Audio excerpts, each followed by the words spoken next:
Hey guys, tonight we are going to get our feet wet. Quite literally. We're stepping away from the grand marble forums and the thunderous legions to slip into the rough leather sandals of a Roman aqueduct cleaner. It's one of those jobs that kept the entire city of Rome from collapsing into a thirsty, chaotic mess. Yet you'll never see a statue of one. This is history from the ground up, or rather, from the underground down. You probably wouldn't survive the first day. Not because of mortal danger, but because of the sheer damp boredom in the smell. So before you get comfortable, take a moment to like the video and subscribe. But only if you genuinely enjoy what I do here. And while you're at it, drop a comment letting me know your city and what time it is where you are. I love seeing how far these little journeys reach. Now, dim the lights. Maybe turn on a fan for that soft background hum. And let's ease into tonight's journey together.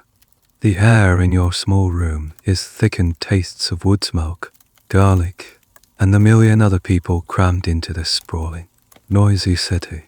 You live in an insula, a towering apartment block that feels like a poorly stacked pile of bricks, and your window looks out onto an alley that never truly gets sunlight.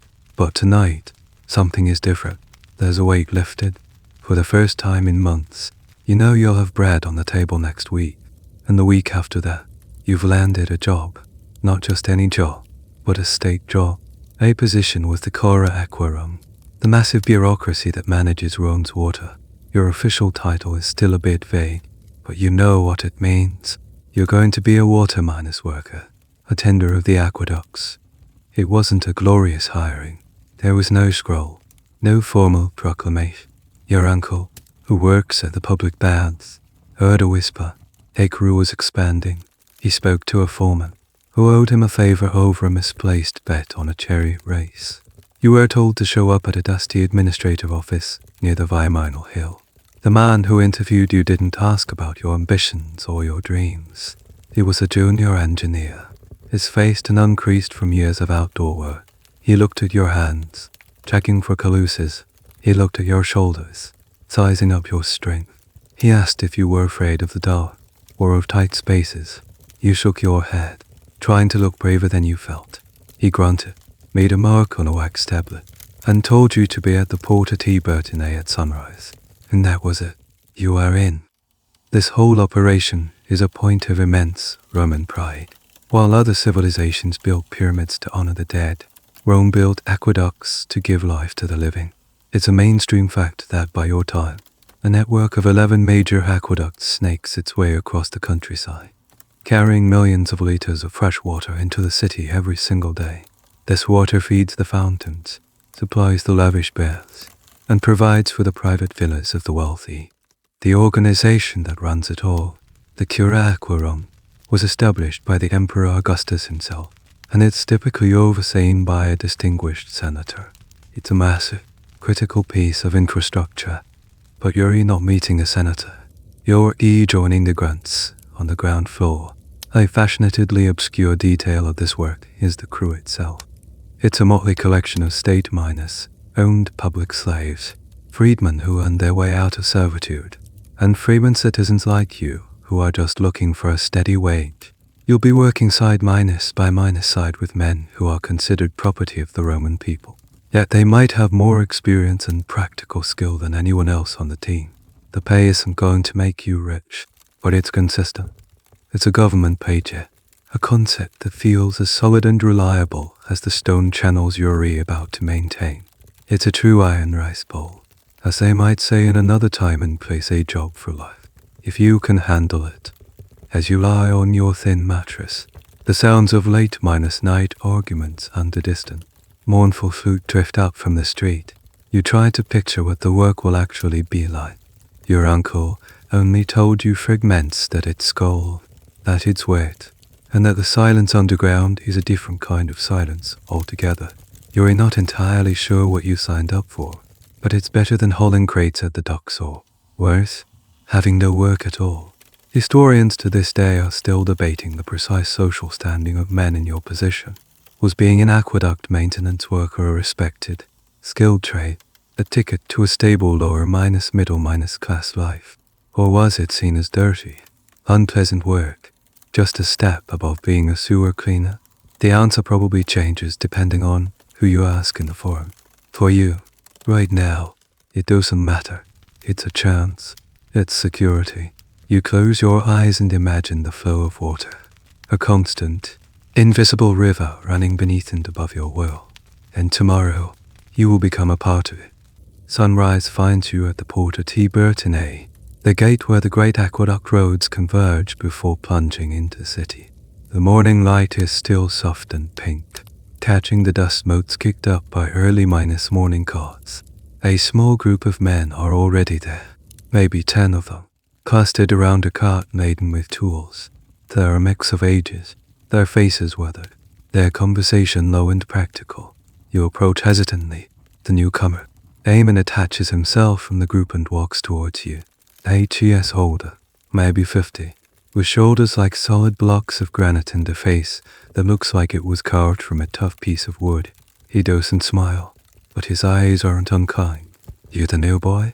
he asks, his voice a low rumble. You nod.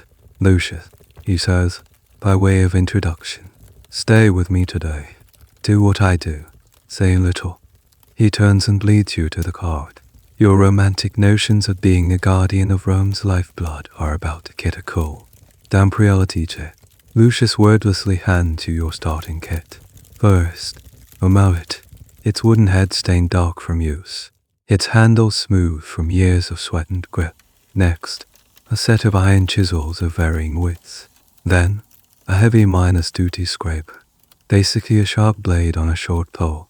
Finally, he hands you a small, unassuming terracotta oil lamp, a wick floating in its shallow basin, and a small flask of extra oil.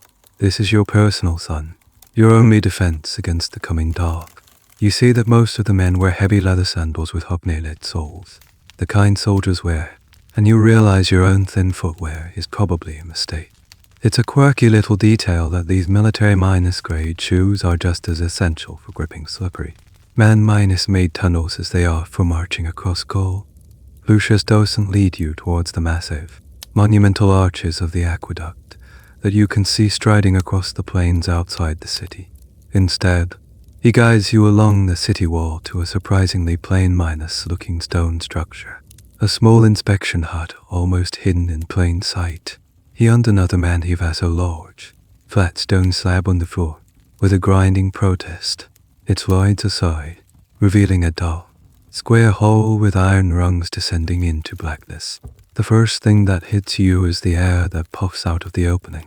It's not just cool, it's a deep, profound cold, the kind that lives in cellars and caves, untouched by the sun, and it carries a smell the clean, sharp scent of lime and damp stone, mixed with something else, a faint, almost metallic odor you can't quite place. There, you will learn, is the smell of the water itself. Your lamp, Lucius grunts. You fumble to light it from his, the tiny flame sputtering to life. It seems impossibly small, a fragile little star against the absolute darkness below. He gestures for you to go first, with your heart doing a nervous little dance against your ribs. You swing your legs over the edge and start to climb down. The iron rungs are cold and sick to the touch. The sounds from the world above the carts. The voices fade with every step down, replaced by a growing echo in the soft, constant murmur of flowing water. It's not a roar, but a persistent, powerful whisper. You reach the bottom, your feet splashing into a few inches of shockingly cold water. Lucius follows, his movements economical and sure. He lights his own lamp, and now your combined light pushes back the gloom just enough to reveal your new workplace. You're standing in a tunnel. It's just wide enough for 2 men to pass uncomfortably and tall enough that you don't have to stoop. The walls are smooth, coated in reddish, waterproof plaster called Opus Signinum. The ceiling is a perfect Roman art, and in the center is the channel itself, a stream of water about 1 meter wide, flowing with a steady, unhurried purpose.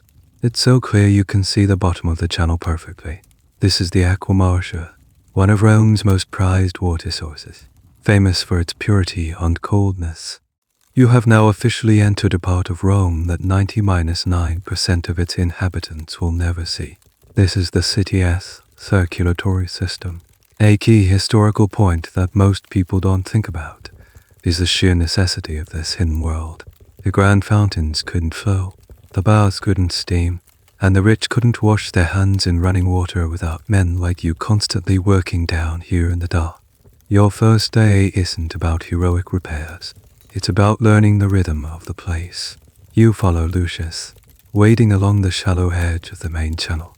He stops every so often, holding his lamp close to the walls, his eyes scanning for things you can't yet see. The work seems, at first, deceptively simple, but how, exactly, did one become an expert? Historians still debate the nature of training for these roles. Was there a formal guild, a collegium, with set ranks and apprenticeships? Or was it a more informal system of passing knowledge from veterans to newcomers? For you, in this moment, the system is clear, it's Lucius. Your training is whatever he decides to show you. You spend the next hour just following, carrying the tools, your eyes slowly adjusting to the gloom, your body to the constant, penetrating chill. The grandeur of the Roman Empire feels a million miles away. This is your new reality, a world of stone, water, and flickering lamplight. For what feels like an hour, you do nothing but walk and wade, your lamp creating a tiny, dancing bubble of light in the immense door. The constant, soothing rush of the water is the only sound. You start to wonder if this is the whole job, just walking, watching. Then, Lucius stops. He holds his lamp high, illuminating a section of the tunnel wall just above the waterline. At first, you see nothing wrong, but as your eyes adjust, you see it. The smooth, reddish plaster is gone. In its place is a lumpy, tail growth, like a disease made of stone. It's thick and crusty, textured like coral, and it bulges out from the wall, narrowing the channel. Here, Lucius says, his voice echoing slightly, the enemy. He hands you his lamp and takes up his own mallet and a wide minus-headed chisel. He doesn't just start banging away. He places the chisel tip at the edge of the growth, angling it slightly downwards. He taps it once, a sharp tink of iron on stone. He listens, adjusts the angle, then taps again. On the third tap, with a sound like cracking ice, a dinner plate sized slab of the crusty deposit breaks free and falls into the water with a heavy splash. Lucius fishes it out and hands it to you.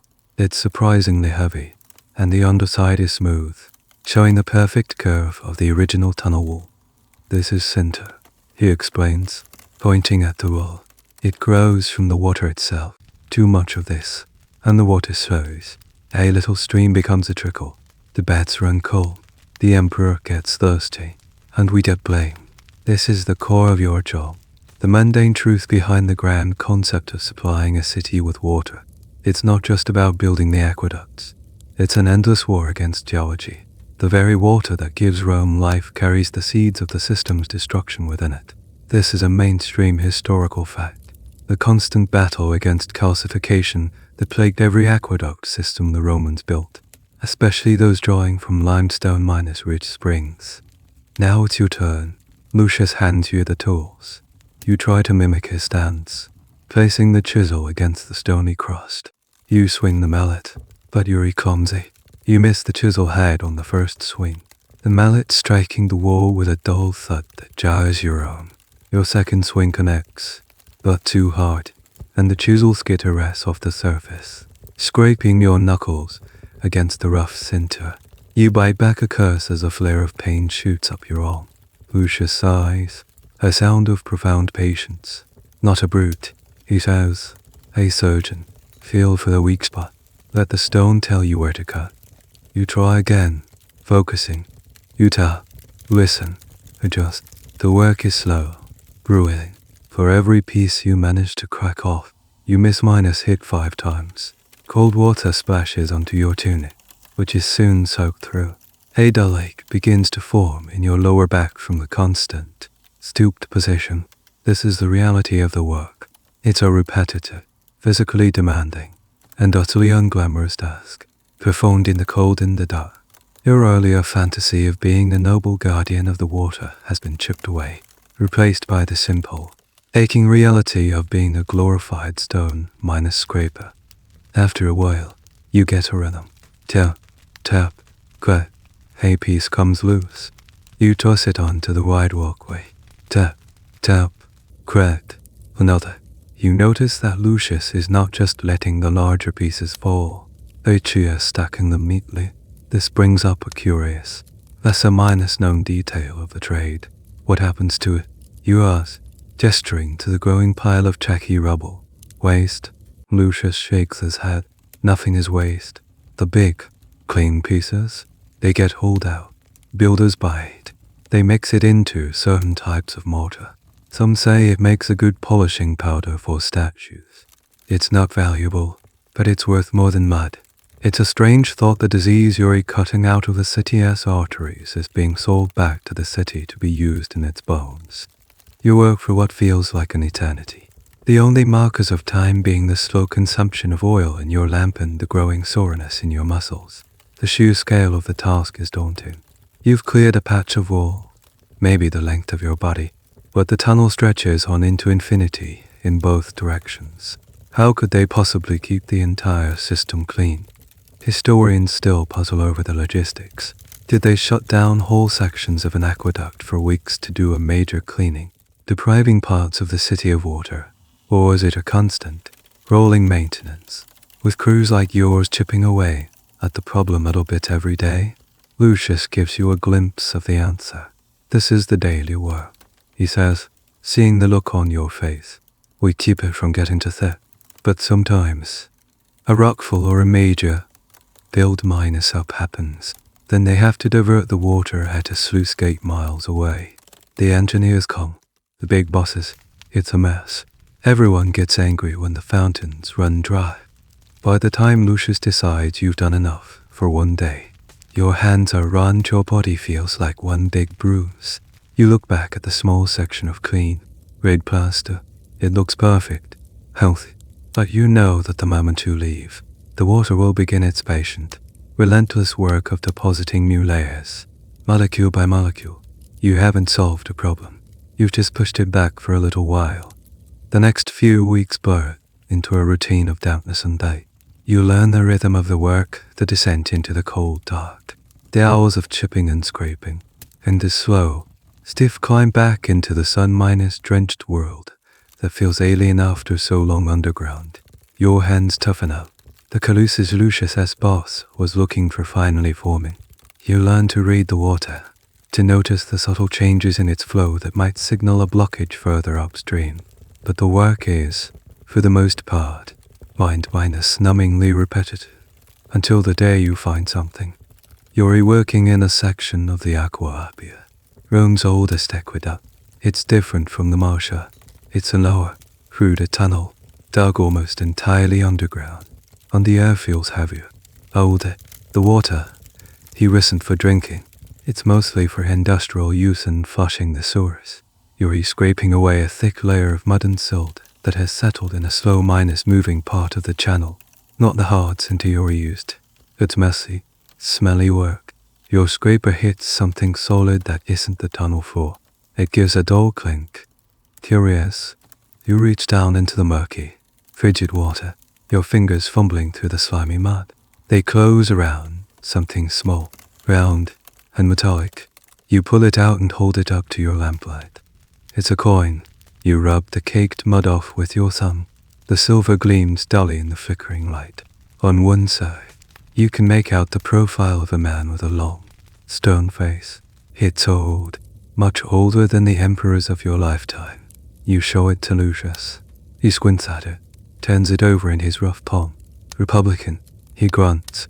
From before the emperors, someone was clumsy with their purse a long time ago. He hands it back to you. Your lucky day. That coin is just the beginning. Once you start looking, you realize the mud at the bottom of the aqueducts is a treasure chest of lost things, a silent museum of everyday Roman life. Over the next few months, your collection of oddities grows. You find more coins, mostly low-value copper ones that probably weren't worth the effort of trying to retrieve. You find a bronze hairpin, elegant and simple, its 3 prongs still sharp. You picture a woman leaning over a public fountain, the pins slipping from her hair and being washed into the intake, starting a miles-long journey to end up here, in your hand. One day, you find a single child's sandal, the leather hardened by the water, but the stitching still visible. The discovery sends a strange pang through you. Was it just lost, or did something worse happen? The aqueducts were generally well-minus protected, but accidents were not unheard of. It's a well-minus known fact that Roman law was incredibly strict about the aqueducts. There were severe penalties for polluting the water or damaging the structure. This wasn't just about public health. It was about protecting a massive state investment. But laws can't prevent every accident. The fines get stranger. You put up a small, perfectly preserved animal skull that Lucius identifies as belonging to a weasel, which must have fallen into the channel and drowned. You find a collection of bone dies, their dots still clearly visible, probably dropped by a careless gambler near the water's source. This accidental collection offers a fascinatingly weird insight that you wouldn't get from any official history book. The aqueducts were the city's ultimate lost and found box. Anything small enough to enter the system at its source could travel for miles and end up in a settling tank or a silty corner of the channel, waiting for a cleaner like you to find it centuries later. The most personal item you ever discover is a lead tablet, thin as a leaf, with writing scratched into it. It's a curse tablet, a D-fix-IO. You can just make out a few words, a name, Gaius, and a mention of the horses. It was likely written by a rival chariot team's fan, trying to curse Geos's chances in a race. He probably threw it into the springs at the aqueduct's source, hoping the sacred water would carry his curse to the gods. Instead, it just got carried into the municipal water supply. What to do with these finds is a subject of some debate among the crew. Do they belong to the state, as they were found in a state miners' owned facility? Or is it a finders miners keepers situation? The unspoken rule, you learn, is that anything of obvious, significant value, a gold ring, a large stash of coins, should be turned over to the foreman. Not doing so could brand you a thief. But the small, the everyday items, the hairpins, the single coins, the dice, Lucius just shrugs. The water gave it to you, is his philosophy. Historians still discuss this. Were workers allowed to keep what they found as an unofficial perk of the job, a way to supplement their meager incomes? Or was there a formal process for reporting finds? The evidence is thin, suggesting it was likely a grey area, dependent on the foreman and the value of the object. For you, these small treasures aren't about wealth, they are connections. Each object is a story, a brief, tangible link to another person who lived and breathed in this city. They are tiny sparks of light in your long, dark, watery days, just as you start to believe your entire world has shrunk to the dimensions of a dark, damp tunnel.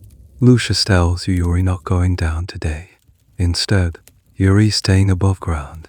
The troll, he says, as if the one word explains everything. He grabs a different set of tools from the cart, not mallets and chisels, but a long measuring rod, a plumb line, and a wax tablet for taking notes. Your job as a water miners worker, you're about to learn, isn't just about cleaning what's hidden, it's about protecting what's visible. You follow him out of the city, walking alongside the towering arches of the Aqueducts. From below, it looks like a procession of giants, marching across the landscape, carrying the river on their shoulders. It's magnificent. Up close, you can see the wear and tear moss growing in the joints, water stains streaking the stone, a small shrub taking root in a crack 20 feet up. The mainstream historical view rightly focuses on the engineering genius of the aqueduct's construction, the perfect, steady gradient that carried water for over 50 miles.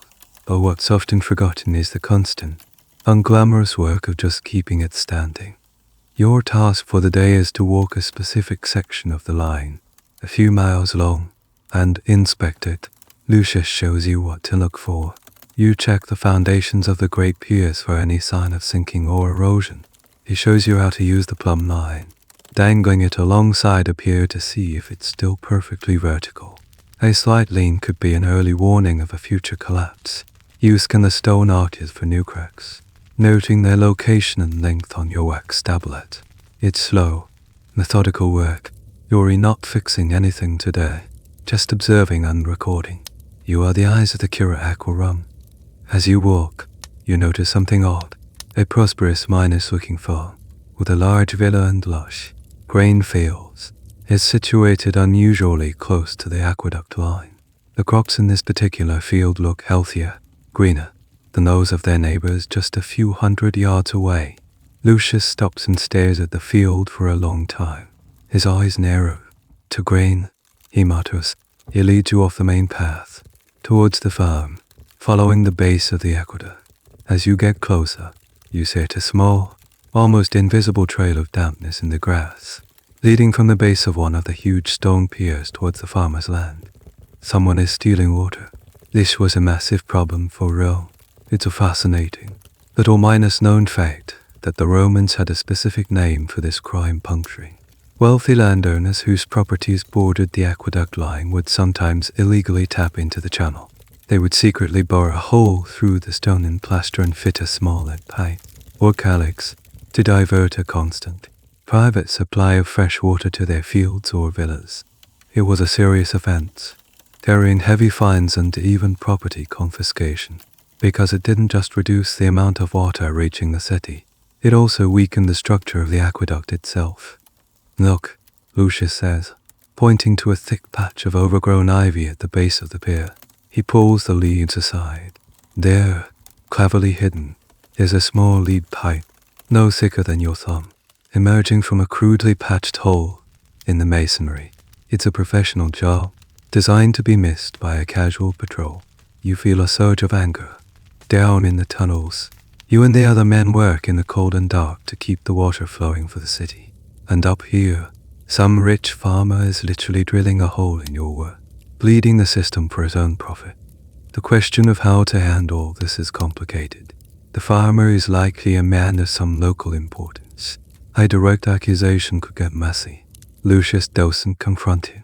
Instead, he meticulously records the details on his tablet: the location of the pier, the size of the illegal pipe, his estimation of the water being lost. This report will be handed up the chain of command. An engineer will review it. Eventually, a legal officer from the Cura Aquarum, backed by a detachment of guards, might pay the farmer a visit. The debate among historians is about how effective this enforcement truly was.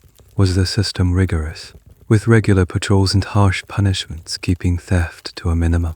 Or was it a constant cat, minus and minus mouse game, where bribes and local influence meant that many illegal taps were conveniently overlooked? Looking at the lushness of the farm, you suspect it's more of the latter.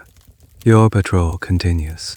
You check the supply, the stone markers placed every 240 feet along the buried sections of the aqueduct.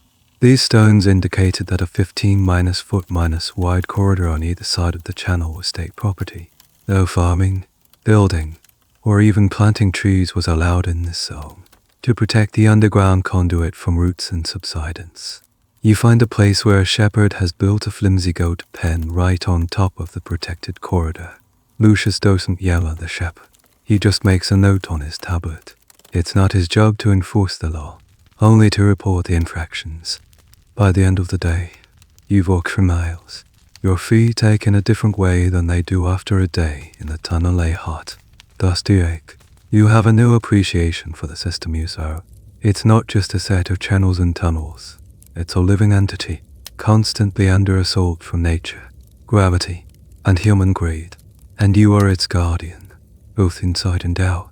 The view from the top of the aqueduct, looking back towards the hazy sprawl of Rome, fills you with a sense of purpose you hadn't felt in the dark.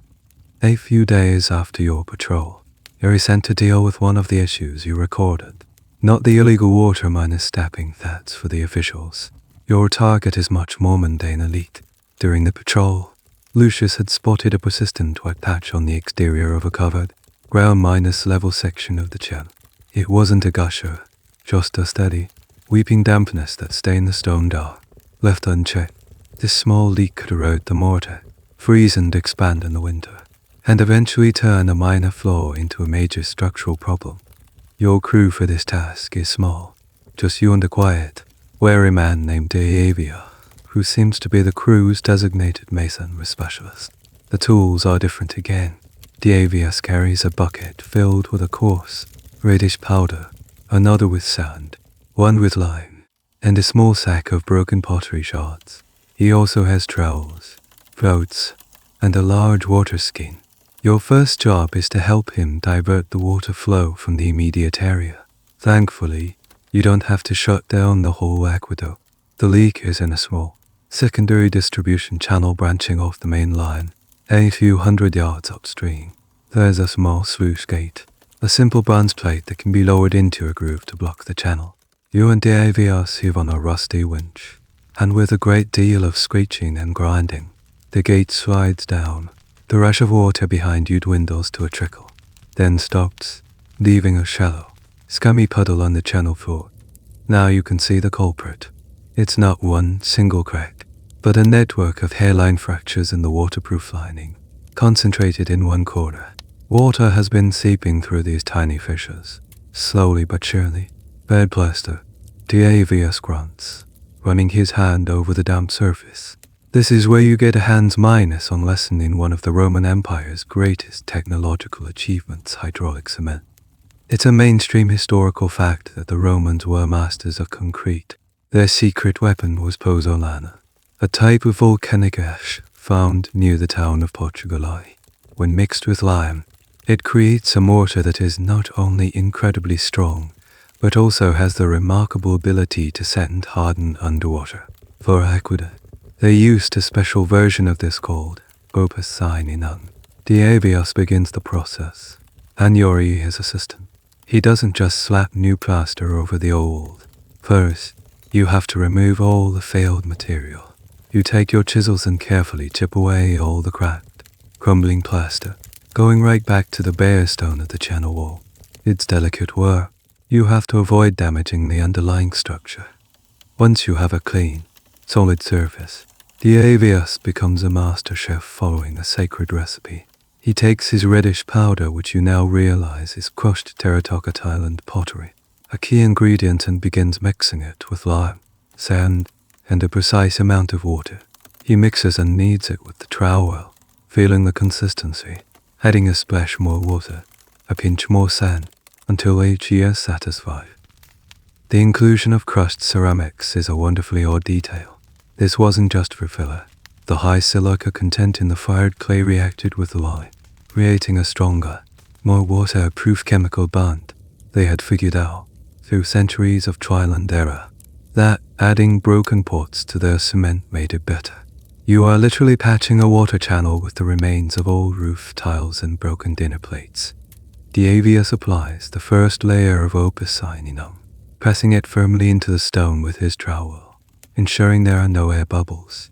He works it into every nook and cranny. Then he takes the shards of pottery from his sack and begins pressing them into the fresh mortar, like a strange, functional mosaic. This layer provides a physical barrier and a rough surface for the next layer to grip. He then applies a second, final layer of the plaster over the pottery shards, and finally a smooth, finishing coat. The final step is the most crucial, and the one that requires the most patience. The plaster needs to cure slowly. If it dries too fast, it will crack. Diavius periodically sprinkles it with water from the water skin, keeping it damp. How did the Romans discover these precise chemical reactions and techniques? Historians continue to debate the exact evolution of Roman concrete technology. Was it a single brilliant invention, or a slow accumulation of knowledge passed down through generations of builders and engineers? Watching Diavius work, his movements guided by instinct and experience rather than a written manual, you suspect it's the latter. This knowledge lives in the hands of the craftsman, not in a library. You spend the entire day at this one small spot. While the plaster cures, you eat your lunch of bread and olives, sitting in the sun beside the silent, empty water channel. It's a peaceful, almost lazy day compared to the frantic chipping inside the tunnels. You learn that Diavius' father was also a water-minus worker, and his grandfather built bridges for the legions. The skill runs in his blood. By late afternoon, Diavius deems the patch stable enough. You both trudge back to the sluice gate and winch it open. The water comes rushing back down the channel, a sudden torrent of life and energy. You watch it flow over your handiwork. The patch holds. The weeping has stopped. You haven't built a triumphal arch or a grand temple, but you have restored a tiny piece of the city's lifeline. You've taken broken pots and volcanic dust and made a wall whole again. It's a small victory, but a deeply satisfying one. You've kept the water where it belongs. Life settles back into the familiar rhythm of cleaning and minor repairs. You've been on the job for over a year now. You are no longer the new boy.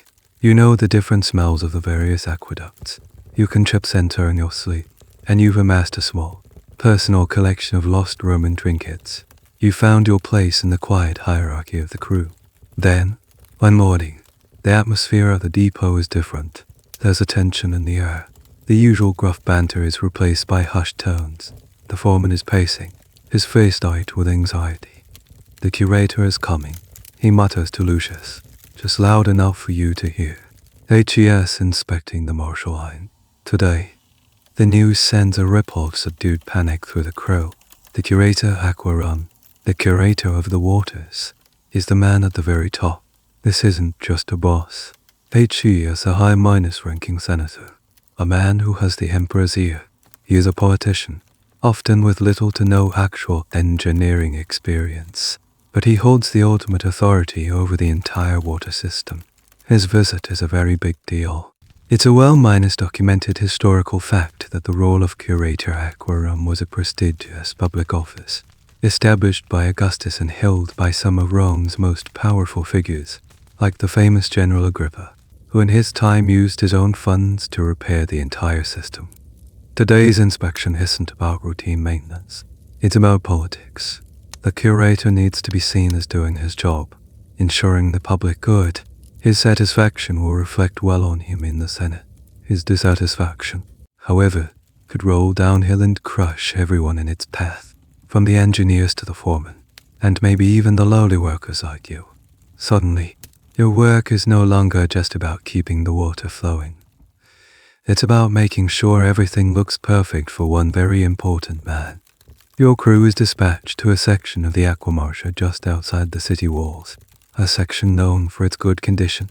The work is a frantic, theatrical performance of maintenance. You're not just cleaning, you're polishing. You're sent down into the channel, not to chip away at major build minus-ups, but to scrub minor algae stains that would normally be ignored.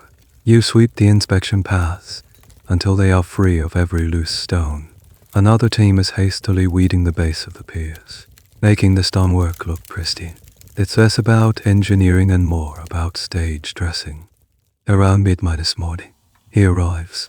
You hear the sound of horses and voices from your position in the shallow, open -A channel. You look up and see a small entourage gathering on the bank above. The curator himself is easy to spot. He is a stout man in his 60s, wearing a toga of brilliant, almost blinding white, with a broad purple stripe that marks him as a senator. He is flanked by 2 engineers, who look nervous, and a handful of LIC-tors, his official bodyguards, carrying the symbolic FASCS. He looks hot, uncomfortable, and profoundly bored. He is a man used to the cool marble halls of the Senate, not the dusty, sun-baked countryside. The senior engineer begins the tour, pointing at charts and explaining the flow rates and the quality of the water. The curator nods, but his eyes are distant. HES, not listening to the technical details. He walks along the edge of the channel, peering down.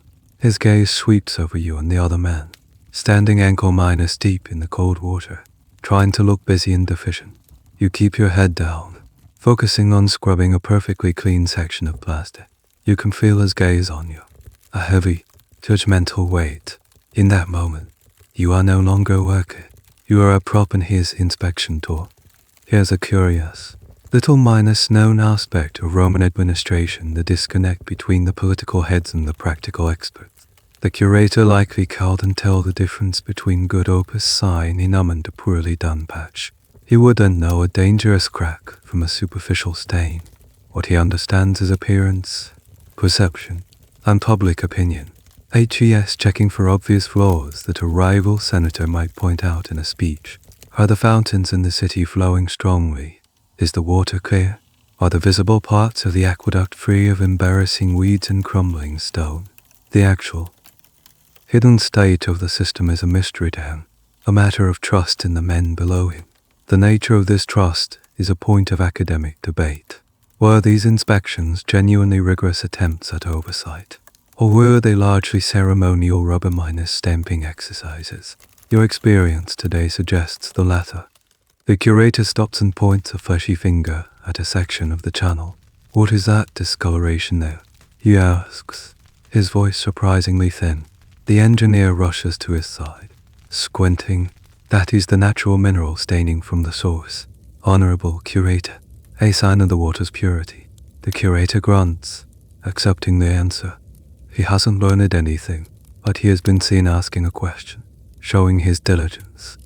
After what feels like an eternity, that was probably only 20 minutes, the tour is out. The curator makes a few concluding remarks to the engineer, nods curtly, and is helped back to his horse. The entire entourage departs in a cloud of dust and self-minus importance. The moment they are out of sight, a collective sigh of relief goes through the crew. The foreman has shoulder sag. He tells you to pack it up. The performance is over.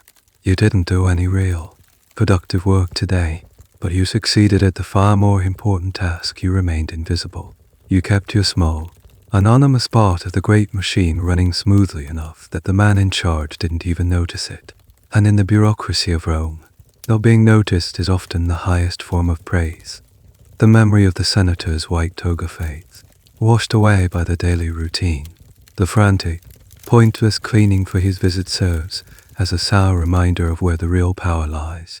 But perhaps the inspection, for all its ceremony, did shake something loose up the chain of command. A few weeks later, the foreman pulls you and Lucius aside. He doesn't have the anxious, harried look he had before the curator's visit. Instead, his jaw is set with a grim sort of determination. He hands you a heavy canvas bag.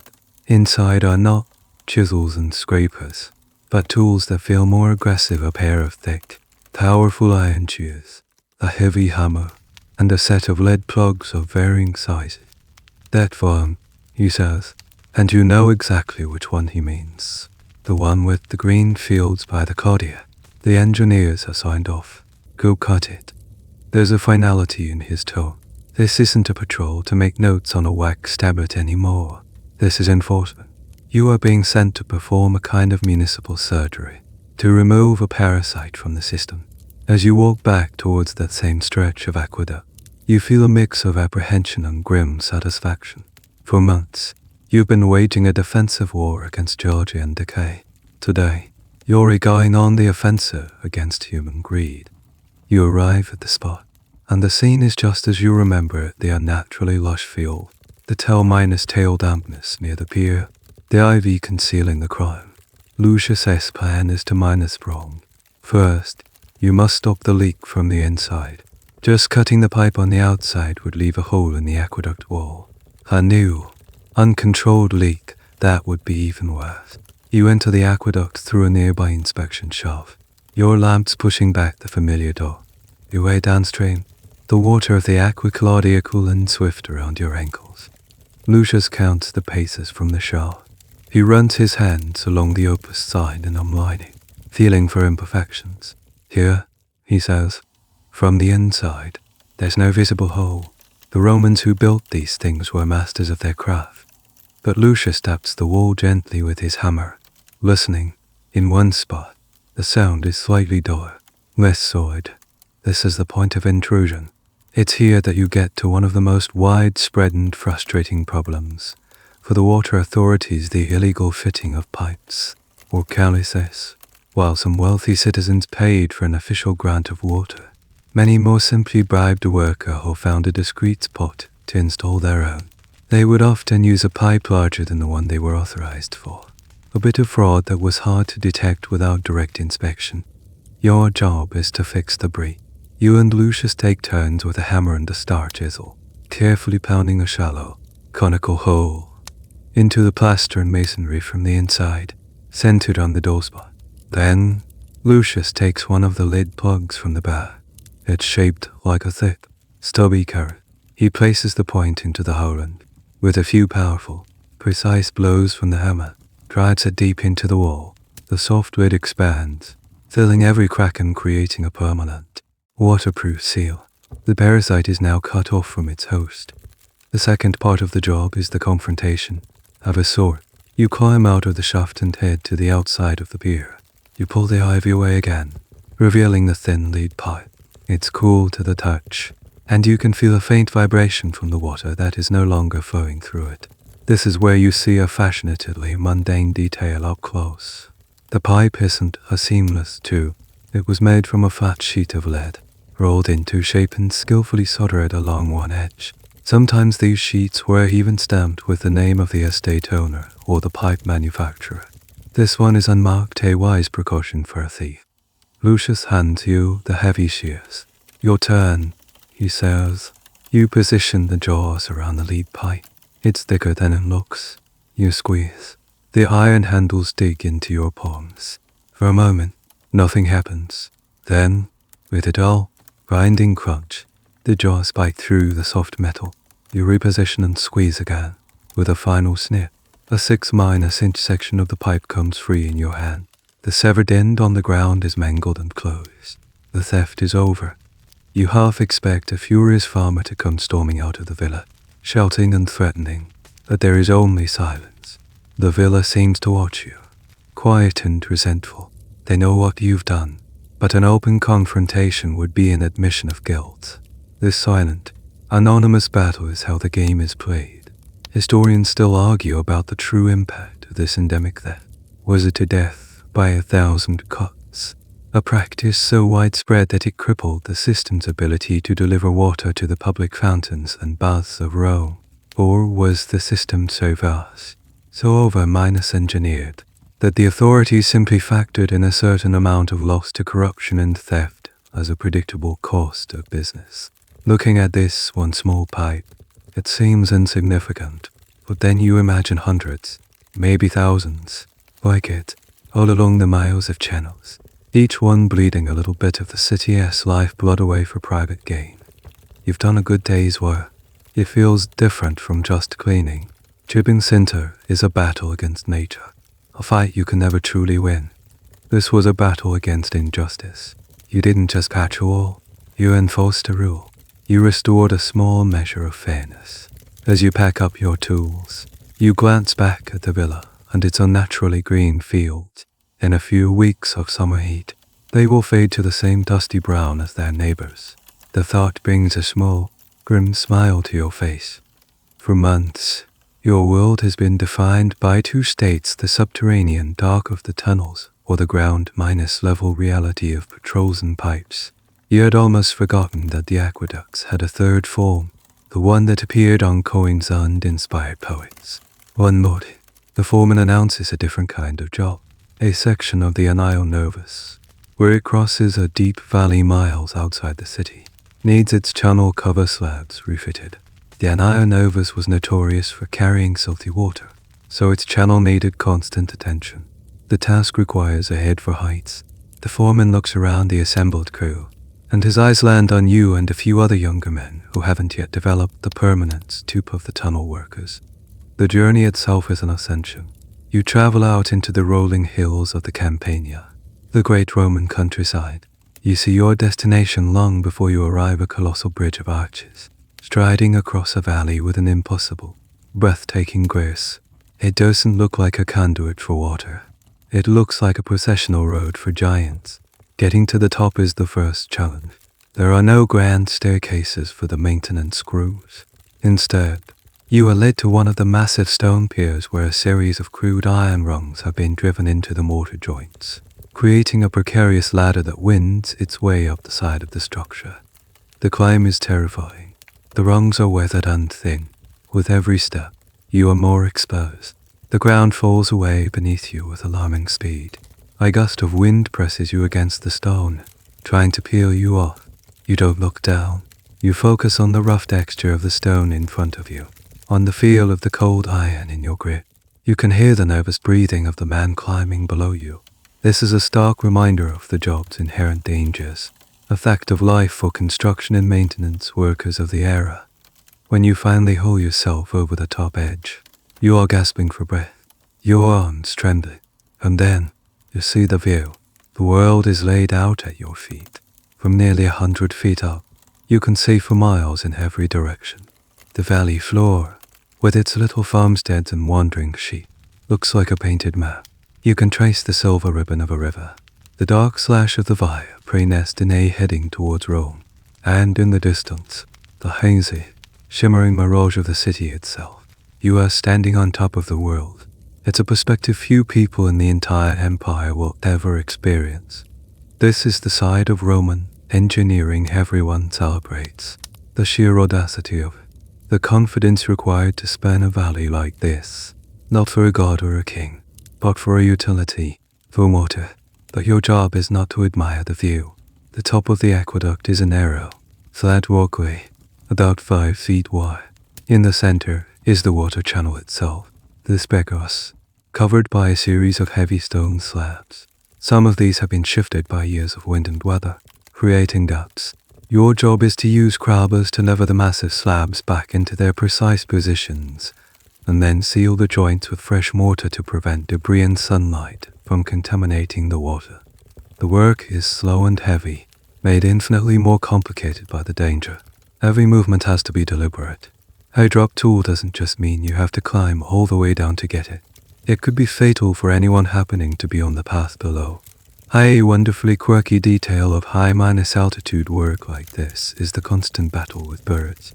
Pigeons and smaller birds love to build their nests in the cracks and joints of the aqueduct. As you heave a slab back into place, you might disturb a nest, sending a frantic mother bird squawking and fluttering around your head, a startling distraction when you're trying to keep your balance. You feel the structure move. It's a faint, almost imperceptible vibration under your feet from the immense volume of water rushing through its heart. The wind is a constant presence, pulling at your tunic, whispering in your ears. You are acutely aware that a single misstep, a moment of carelessness, would be your last. How did they even build this? You look at the massive, perfectly fitted stones that make up the arches. Historians and engineers today still debate the specifics of Roman construction technique. They had cranes, powered by human red mills, and sophisticated knowledge of scaffolding. But the sheer logistics of lifting these multi-minor stone blocks to such heights with such precision, coordinating hundreds of workers on a site like this without modern communication, the exact process remains a source of academic wonder and experimental archaeology. You are standing on the solution to a puzzle that will baffle people for 2,000 years. As the sun begins to set, casting long shadows from the piers across the valley, you pause your work. The stone is warm from the day's heat. The wind has died down. In the quiet evening air, you feel a strange connection to the men who built this place. They stood here, just as you are, suspended between earth and sky. They weren't emperors or senators, but craftsmen, laborers, and engineers. Men like Davus' grandfather. You are part of a long, unbroken chain of maintenance, a humble custodian of a masterpiece. The job is still hard. The danger is real. But up here, surrounded by the sky, you understand that you aren't just cleaning a ditch. You are tending to a miracle. The awe inspired by the view from the high bridge fades as you return to the daily grind of the tunnels. But the memory of the danger, the feeling of being one clumsy step away from oblivion, lingers. That feeling becomes a harsh reality one sweltering afternoon in late summer. You're reworking deep in a section of the Anaiovetus, the second minus oldest aqueduct. It's a low, cramped, and perpetually dripping tunnel that always feels more like a natural cave than a man-made structure. The air is thick and stagnant. Your crew is chipping away at a particularly stubborn shield of Sinter. The work is loud. The rhythmic tink, tink, tink of a half-dozen hammers and chisels echoes off the curved walls, creating a constant cacophonous din. You're reworking alongside a young man named Marcus. He has only been on the job for a few months, still eager and a little too reckless. He swings his mallet with more force than finesse, trying to break off bigger chunks than anyone else. Lucius has warned him about it before. The stone has to be persuaded, not bullied. Sigh. You pause for a moment to wipe sweat from your eyes with the back of your gritty hand. In that brief moment of silence, you hear another sound, yet beneath the ringing of the tools. It's a low, grating noise from somewhere above, the sound of stone shifting under immense pressure. You glance up at the arched ceiling. Lucius, who seems to have an almost supernatural sense for the tunnels, hears it too. He stops working, his head caught, listening. "Help!" he yells, his voice sharp with an urgency you've never heard before. "Everybody out, now!" His tone cuts through the noise. The hammering stops. Men start scrambling, wading quickly through the channel towards the nearest exit shaft, their lamps casting frantic, dancing shadows. But Marcus, determined to break off one last large piece, gives his chisel another mighty blow. What happens next is a blur of noise and dust. The grating sound becomes a sharp crack, like a giant bone snapping. A section of the ceiling directly above Marcus, a piece of rock the size of a small cart, detaches itself. It doesn't fall immediately. It seems to hang in the air for a terrible, silent second before dropping with a deafening, final crump. It hits the floor of the tunnel, shattering on impact and sending a shockwave through the water. A cloud of choking stone dust instantly fills the narrow space, extinguishing most of the lamps and plunging the tunnel into a terrifying, murky twilight.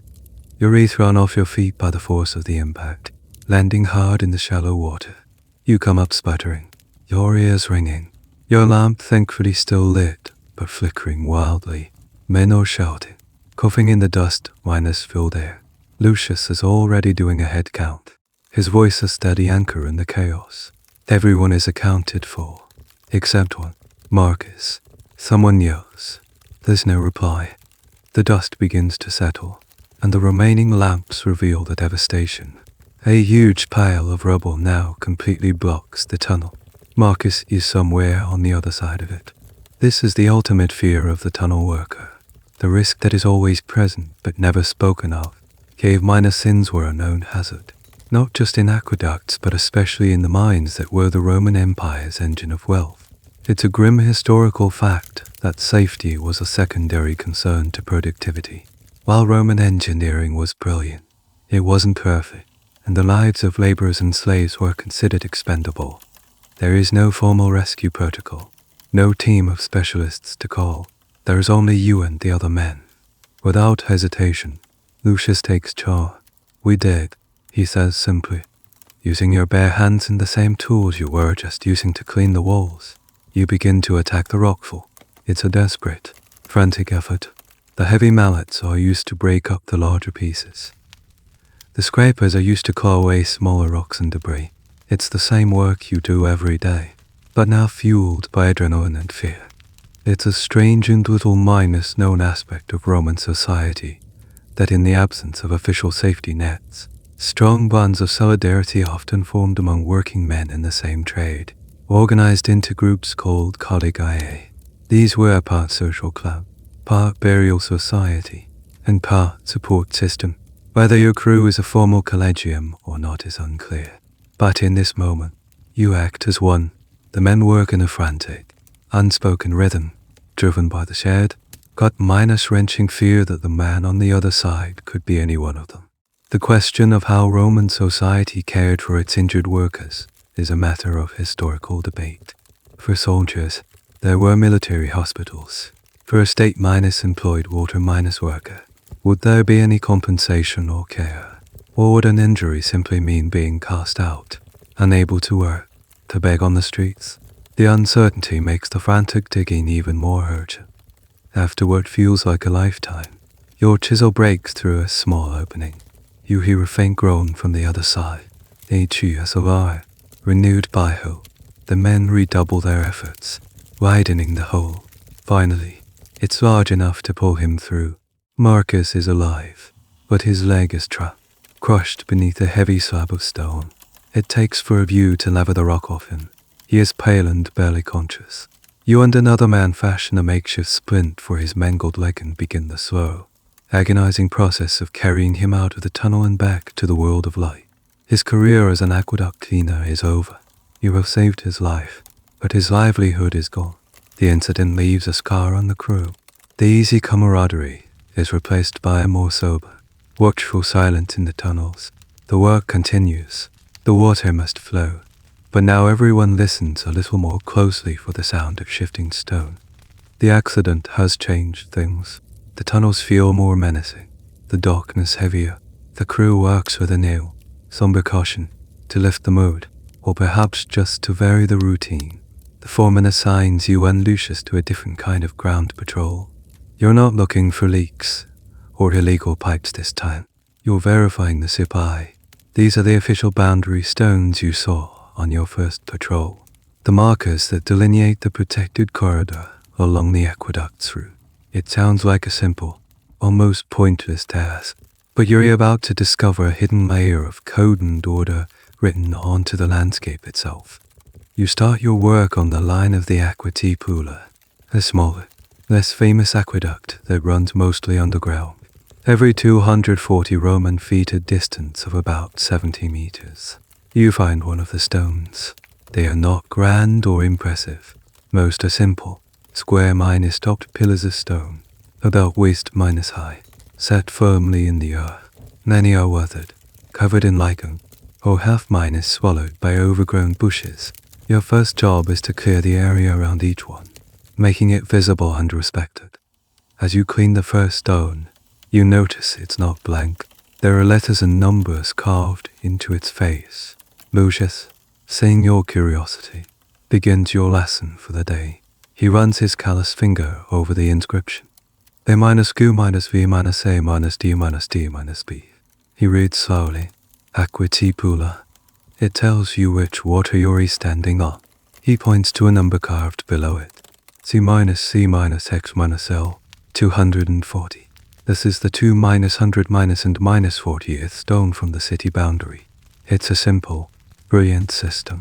At any point on this long, invisible, underground line, a maintenance worker can know exactly where he is. It's a low minus deck positioning system. The stone minus and minus is all map carved directly onto the land. This is a well minus established historical fact about Roman infrastructure projects. They were meticulously planned and marked, from roads to aqueducts. The landscape was inscribed with information for those who knew how to read it. But the code gets more complex. On the next stone, below the name and the distance marker, is another set of letters. IMPCA IFAVG UBS DBS. The Emperor Augustus, you say, recognizing the name. Lucius nods. He rebuilt this line. This stone tells you who did the work, who paid for it. It's a record, a boast, written in stone for everyone to see. You start to realize these aren't just markers. They are pages of a history book. Each stone tells a story of construction, repair, and imperial power. As you move along the line, you find stones with the names of other emperors: Vespasian, Titus, Trajan. Each one represents a different era, a different massive repair project that kept this ancient aqueduct flowing long after its original builders were dust. You come across one stone that is different from the others. It's newer, the carving sharper, and the information is strained. It has two names on it, the Aqueducts and the Aqueducts, and a strange symbol you don't recognize. This points to a fashionably obscure bit of aqueduct trivia. Some aqueducts didn't run in their own separate trenches, but were stacked on top of each other. The Aqua channel was built directly on top of the older Aqueducts, which was itself built on top of the Aquamarcia for part of its route. 3 different water sources, from 3 different eras, running in a single, triple minus decker stone structure. The marker stone had to convey all that information to a maintenance crew. The symbol, Lucius explains, indicates which side of the trench to dig on to access a specific channel for repairs. It's a piece of technical jargon, incomprehensible to a casual passerby, but vital information for you. Your job today is to verify these stones are in the right place and that their information is correct according to the foreman's charts. which are drawn on expensive papiers. You use a long, knotted rope to measure the 240-foot distance from one stone to the next. In one spot, the measurement is off. The stone is a good 20 feet from where it should be. Lucius probes the ground with an iron rod. He finds the original stone base, hidden beneath the turf. The marker stone itself has been moved. "Hey farmer," Lucius says with a sigh. He probably wanted a few more feet for his olive trees, so he moved the official boundary marker. He thinks no one will notice. The audacity of it is shocking. It's like moving a milestone on the Appian Way. The debate among historians here is about literacy and the power of the written word in the Roman countryside. Did the farmer who moved the stone know what the letters meant, or did he just see it as an inconvenient rule, assuming no one would bother to check the spacing or read the imperial inscription? It suggests a world where official, state-sanctioned text existed side by side with a rural population that might have been largely indifferent or illiterate, respecting power but not necessarily the letters that represented it. You and Lucius, with a great deal of grunting and effort, heave the heavy stone back to its original foundation. You are not just moving a rock, you are restoring the official record. You are reasserting the emperor's authority over this little patch of dirt. You spend the rest of the day walking the line, cleaning, measuring, and reading the stones. You learn to spot the subtle differences in the carving styles from different centuries, to recognize the shorthand for various engineers' offices. The landscape is no longer just a series of hills and fields. It's a document.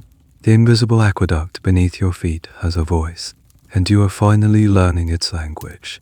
It's a language of power, engineering, and history, and it is written for an audience of a select few, the men who walk the line.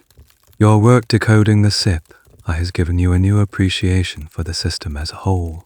You now understand the aqueducts not just as tunnels, but as a network, meticulously mapped and managed. That new perspective is about to be put to the test.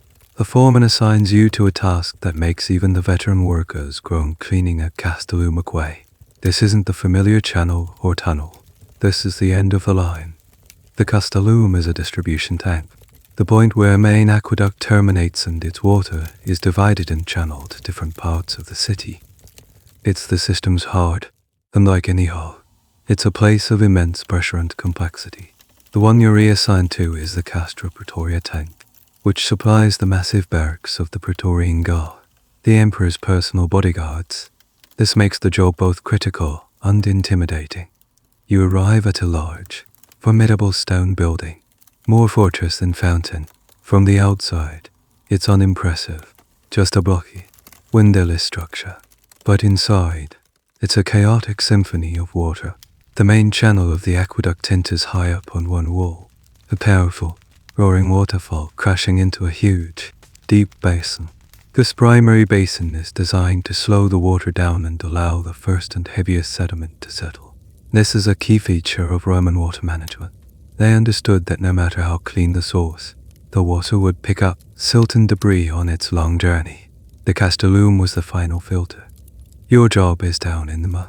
The water flow has been diverted, leaving the main basin empty, except for a deep, foul-smelling pool at the bottom. The walls of the tank are coated in a thick, slimy layer of green algae and dark sediment. But the real work is on the floor. An entire year's worth of everything the aqueduct has carried has settled here. It's a thick, heavy layer of sand, gravel, mud, and organic sludge. It smells of decay and damp earth. Armed with heavy duty, shovels and wicker baskets, you and the crew descend into the basin on a slippery stone staircase. The work is brutal and disgusting. You shovel the heavy, wet sludge into the baskets. When a basket is full, 2 men on the surface haul it up with a rope and dump the contents onto a waiting car. It's physically exhausting, and the stench is overwhelming. You find all the usual lost items here: coins, pottery shards, animal bones, but they're all jumbled together in a foul-smelling primordial soup. You find a waterlogged Legionary sandal, probably lost during a cleaning centuries ago, a reminder of how long this thankless task has been performed. This is where you encounter a fantastically weird piece of hydraulic engineering. The floor of the basin isn't flat, it's slow, and it contains a series of smaller settling pits and channels, designed to trap specific types of sediment after you've cleared the main layer of gunk. Your job is to get down on your hands and knees with scrapers and brushes and clean out these smaller traps. It's intricate, filthy work, but the true genius is in the pipes leading out of the tank. On the far wall of the basin are 3 main outlets, set at different heights. Lucius explains the system. The highest pipe draws the cleanest water, which is funneled off to supply drinking fountains. The middle pipe captures the next level of water, which is sent to the public baths. The lowest pipe draws the silt highest water from the bottom, which is used for industrial purposes and, most importantly, for the continuous flushing of the city's sewers. It's a brilliant, simple, and effective system of water stratification. They weren't just supplying water. They were supplying different grades of water for different purposes, all managed within a single tank. The question of how precisely this system was managed is still a topic of scholarly discussion. Were the outlets constantly flowing, or could they be controlled with valves or gates? Evidence suggests the existence of bronze sluice gates and stopcocks, but their complexity and prevalence are debated. Some historians argue that the system was largely self-regulated, based on pressure and height, while others believe that officials, the Castellum, fine-tune the flow daily based on the city's needs. Looking at the complex arrangement of pipes and bypass channels in the tank, you suspect it was a bit of both a well-designed system that still required expert human intervention. The most difficult part of the job is cleaning the lead pipes themselves. You have to crawl into the mouths of these huge, dark conduits, as far as you can reach, and scrub the insides, dislodging deposits that could slow the flow. It's claustrophobic work, and you can't help but think about the immense pressure of the water that will soon be thundering through this very pipe. By the end of the day, you are covered head to toe in a layer of stinking grime. You are more tired than you have ever been, but the basin is clean, the stone walls are scrubbed, the settling pits are clear, and the outlets are unobstructed. You stand in the bottom of the empty tavern tank and look up at the intake arch. Tomorrow, the water will be turned back on. It will crash down like a waterfall, and the process of sedimentation will begin all over again. You haven't just cleaned the tank, you've reset a vital organ of the city, ensuring that the Praetorian Guard gets its bathwater and the sewers get their flush. It's the dirtiest job you've ever had, but it's one of the most important. After the grueling experience of cleaning the Castellum, a return to the familiar tunnels feels almost like a relief. The stench of the settling tank still lingers in your memory, the stark contrast to the clean, mineral scent of the flowing water in the channels. The foreman, perhaps noticing the crew's exhaustion, gives you a different sort of assignment for the next few days. You are to be a quality inspector. It's a job that requires no heavy tools, only your senses. You are going to learn how to read the water itself. You and Lucius begin your day not by descending into a shaft, but by traveling miles out of the city, high into the hills where the Aqua begins. You arrive at its source, a series of pristine, bubbling springs that emerge from the rocky ground into a large, man-made basin. The water is astonishingly clear, so cold it makes your teeth ache just to look at it. This is the lifeblood of Rome in its purest form. It's a well-known historical fact that Roman engineers prized sourcing water from springs over rivers, as it was naturally filtered and generally cleaner.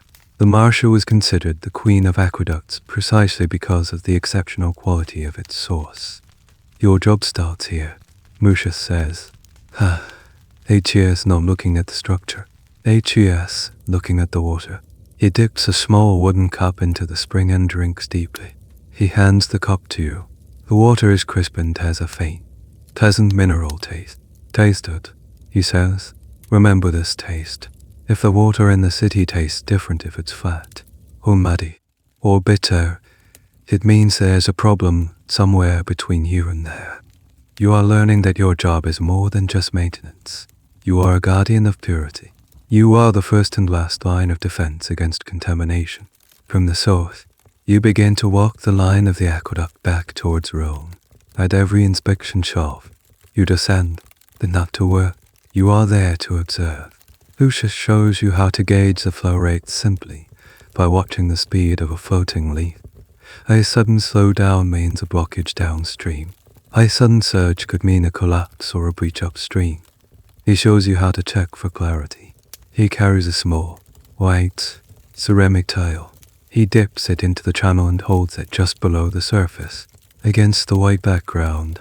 Even the slightest discoloration or the presence of fine sediment becomes visible. It's a simple, effective tool. At one shot, he shows you a faint cloudiness you would have missed entirely. Silt, he says. There must have been a landslide near an upstream section. Not dangerous, but the engineers will want a report. The fine ladies in the forum don't like grit in their bathwater. The sensory-based quality control is a fascinatedly obscure aspect of the Cura Aquarum. Long before chemical tests and microbial analysis, the primary instruments for ensuring water safety were the highly trained eyes, noses, and palates of the men who worked the lines. They developed an intimate, instinctual understanding of their specific aqueduct. Later that day, you are inspecting a section of the Anio Novus. This aqueduct was famously problematic. Unlike the spring-fed Marcia, it drew its water directly from the Anio River, which often became turbid and muddy after storms. The Emperor Trajan had built a large new intake basin to try to fix this, but its quality was still inconsistent. As you lower yourself into the tunnel, the difference is immediately apparent. The air is more humid, the minerals smell less sharp. You dip the white tile into the water. It's visibly murkier than the Marcia, but the taste is the real test. It's flat, earthy. It tastes like a river, not a spring. Then you smell something else. A faint, foul odor, just on the edge of perception. Lucius smells it too. His face darkens. He begins to walk slowly upstream inside the tunnel, his nose in the air like a hunting dog. You follow. The smell gets stronger. It's the unmistakable stench of animal decay. You round a bend in the tunnel and find the source. A dead sheep, bloated and decomposing, is lodged against the side of the channel, its fleece snagged on a rough patch of Sinter.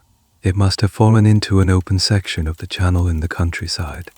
The discovery triggers a quiet, efficient emergency procedure. You leave the animal where it is. Your first job is not to remove it, but to report it. Lucius sends you scrambling back to the surface with a stock message for the foreman. The Anio Novus is contaminated. This is a public health crisis in the making. While the Romans didn't understand germ theory, they absolutely understood the connection between foul water and disease. The debate among historians centers on how systematic their response was. Did they have a clear quarantine protocol? How quickly could they warn the public?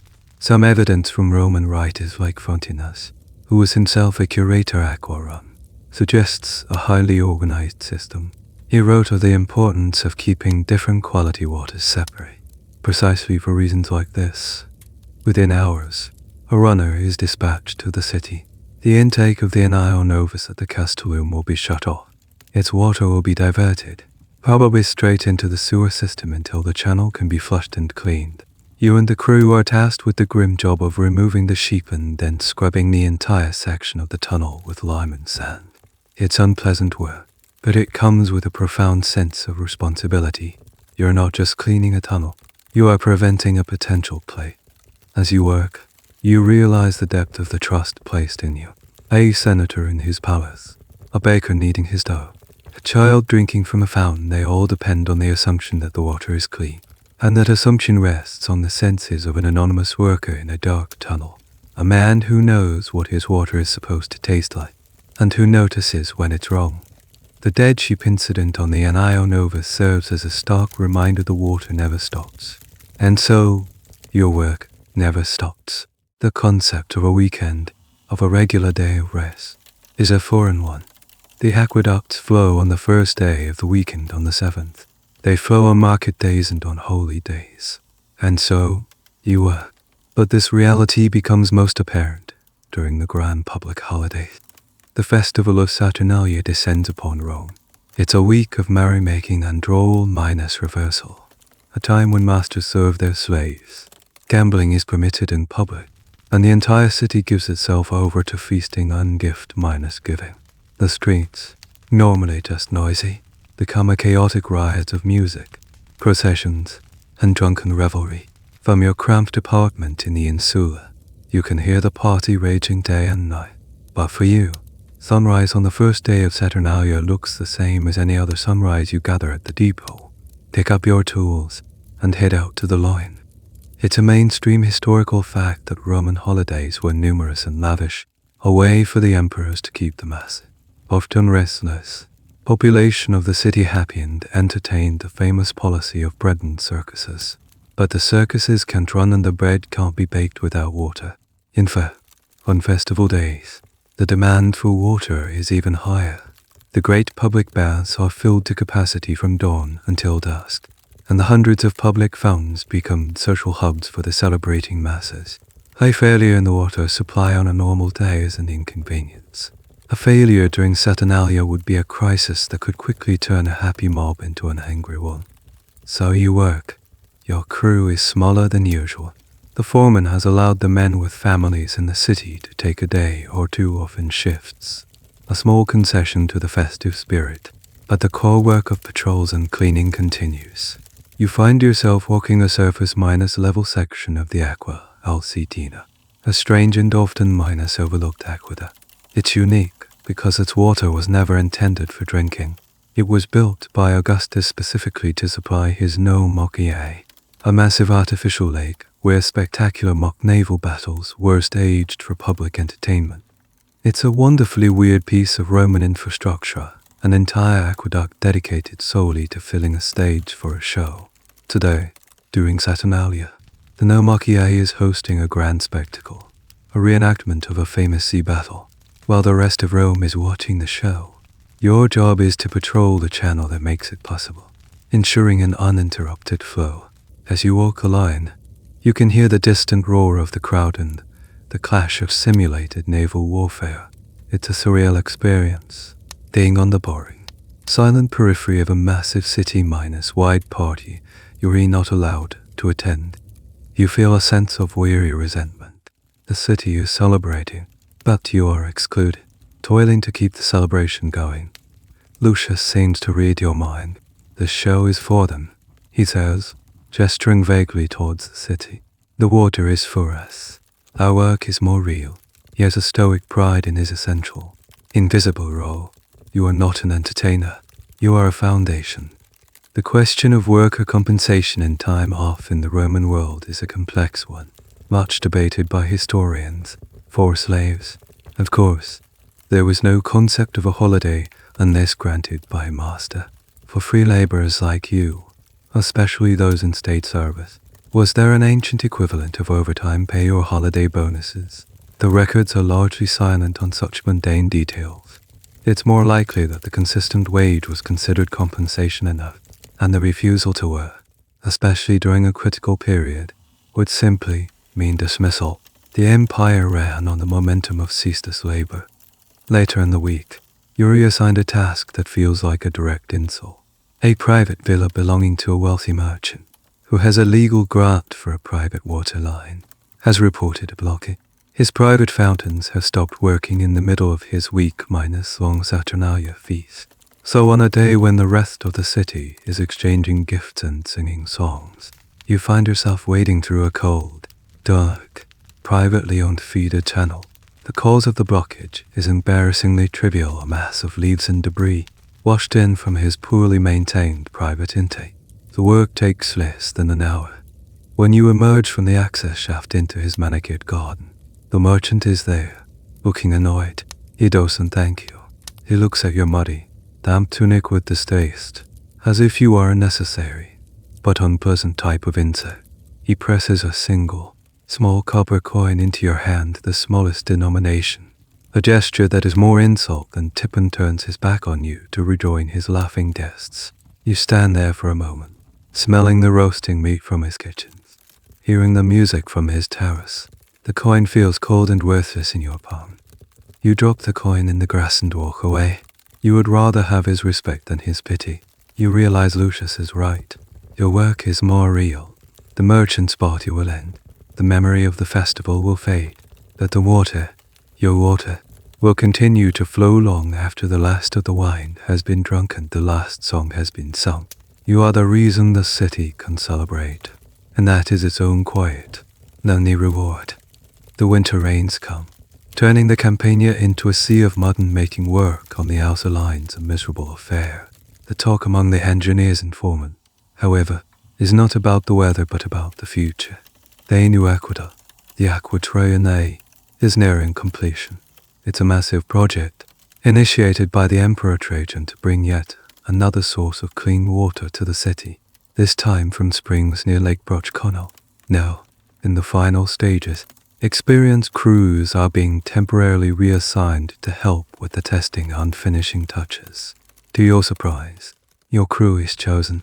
You are sent to a section of the new aqueduct, several miles from Rome. The difference between this and the old lines you're used to is staggering. The Aquae is the cutting edge of Roman engineering. The mortar in the joints is still fresh and sharp. The Opus Signinum lining the channel is a perfectly smooth, unblemished shade of reddish minus pink. The stones of the inspection shafts are clean and precisely cut, with no sign of wear or patching. You are not maintaining something old. You are helping to birth something new. For the first time, you get to see the entire process of bringing an aqueduct to life. You see teams of surveyors using their grommers and Coralbait's sophisticated leveling tools to verify the gradient one last time. You see masons applying the final layers of waterproof plaster. Their work is fine and detailed as any artist's. The scale of the workforce is immense. A veritable army of laborers, pastors, stone cutters, and engineers, all working in a coordinated effort. It's a powerful, real-world illustration of the historical fact of the Roman state's ability to marshal massive amounts of labor and resources for vast infrastructure projects. Your crew's role is small but crucial. You are part of the flushing crew. Before the aqueduct can be connected to the city's distribution network, its entire length, all 35 miles of it, must be thoroughly flushed to clear out any construction debris. This means you spend days systematically opening and closing sluice gates, diverting water into the new channel section by section, and then walking the line, checking for leaks and problems as the water flows through for the first time. It's during this process that you witness a truly obscure and clever piece of Roman engineering. In one large, underground section, the engineers are worried about the build-up of stagnant air, which they believed could be harmful or even explosive. To solve this, they have constructed a series of small, vertical ventilation shafts, not wide enough for a man, but just large enough to allow air to circulate from the tunnel to the surface. It's a simple, elegant solution to a problem most people would never even consider, a testament to the depth of their practical knowledge. You find a minor leak, a small, weeping joint in a section of tunnel, but instead of patching it with old miners-style Opus Signinum, the engineer on site has you use a new mixture. It includes the usual lime and pozzolana, but also a measure of fresh milk and pig's blood. The engineer claims the casein in the milk and the albumin in the blood will create a more durable, water-resistant final product. Whether this bizarre-sounding concoction actually worked better is a matter of debate for modern scientists and historians. Was it a genuine chemical innovation based on observation, or was it pure superstition, an old builder's folk remedy passed down through generations? You don't know, but you mix the strange, pinkish mortar and apply it as instructed, feeling like you're part alchemist, part mason. The final day of your assignment is the most memorable. You are present when the final barrier at the source spring is removed, and the full, uninterrupted flow of the Aquae begins its first official journey to Rome. A senior engineer and the priest are in attendance. The priest makes a small sacrifice, an offering of wine and grain to the local genius loci, the spirit of the place, asking for its blessing on the new waterway. It's a reminder that, for all their engineering prowess, the Romans still saw the world as a place filled with divine forces that had to be respected and appeased. You stand with your crew and watch as the channel fills with clear, fast-moving water. You have been a part of its creation. You have patched its walls and walked its entire length. In your career, you have mostly fought against decay, trying to hold back the inevitable decline of aging structures. But today, you feel the thrill of creation. This aqueduct, if properly maintained, will serve Rome for centuries.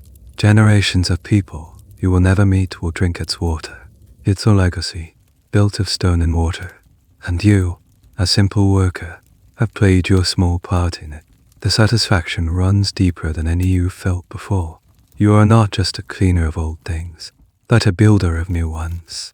Your work on the pristine, new Aquae has given you a fresh perspective. You've seen the best the Empire can build. Now, you're about to be reminded that not all water is created equal. Your next assignment takes you back to the city, to a warren of distribution lines buried deep beneath the Castellum Hill, one of Rome's most affluent residential districts. The foreman is explicit this is a high-minus priority job. The water here supplies the villas of senators, wealthy equestrians, and those who are, as he puts it, friends of the emperor. You are working on a branch line of the Aqueducts.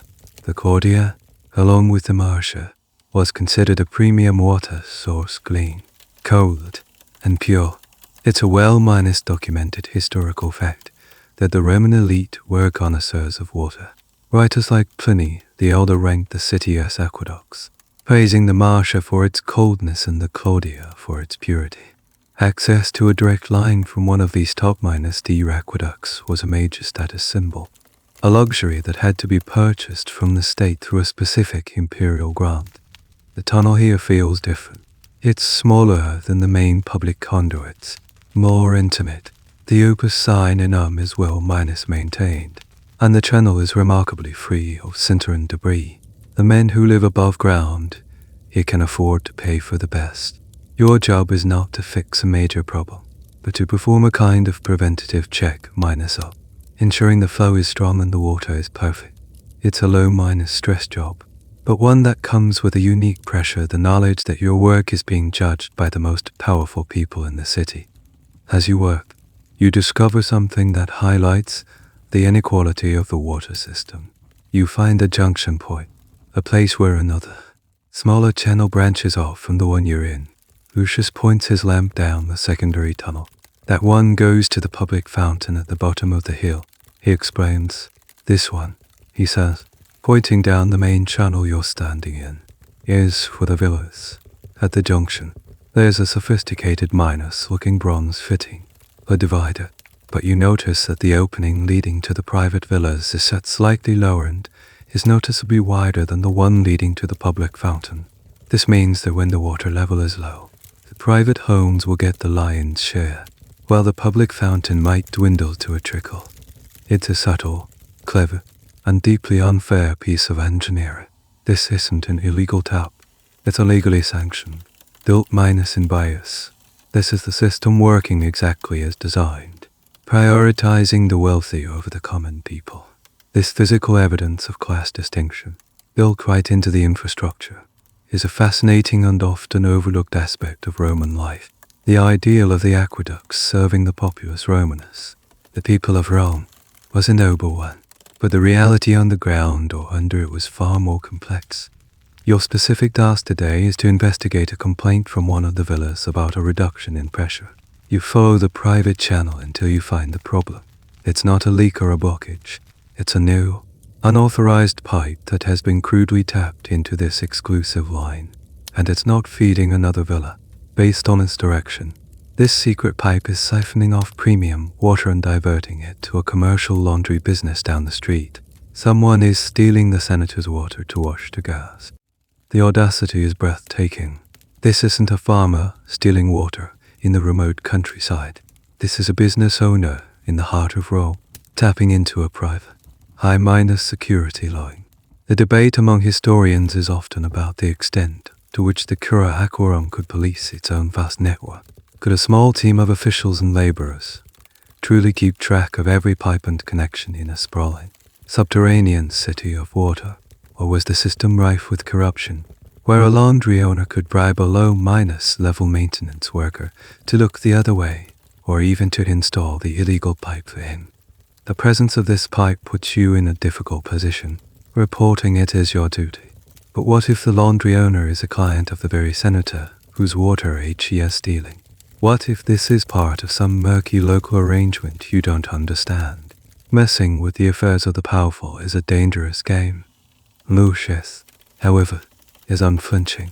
His loyalty is not to the villa owner or the laundry owner. It is to the integrity of the water system, to the rules as they are written. He carefully documents the illegal pipe's location and size on his wax tablet. He makes no threats, asks no questions. He just records the facts. His report will go to the foreman, who will pass it to an engineer, who will deliver it to an administrator. The bureaucracy will handle it. A confrontation will happen, but it will be handled by men into gas, not by men in wet tunics. Your job is to seal the breach. You do the same work you did on the farmer's illegal pipe. You drive a lead plug into the channel wall from the inside, and you snip the offending pipe on the outside. You are restoring order, but you feel a strange sense of unease. You have intervened in a conflict between two wealthy Romans. You are an invisible agent of the state, a humble cleaner who, for a brief moment, held the power to disrupt the commerce and comfort of the city's elite. You feel no satisfaction, only a quiet desire to get back to the anonymity of the public lines, where the problems are simpler and the enemy is just tone and silt. The heat of summer gives way to the cool, crisp air of autumn, and with it comes a different kind of anxiety. The sky, which has been reliably blue for months, now turns a brooding grey more often than not.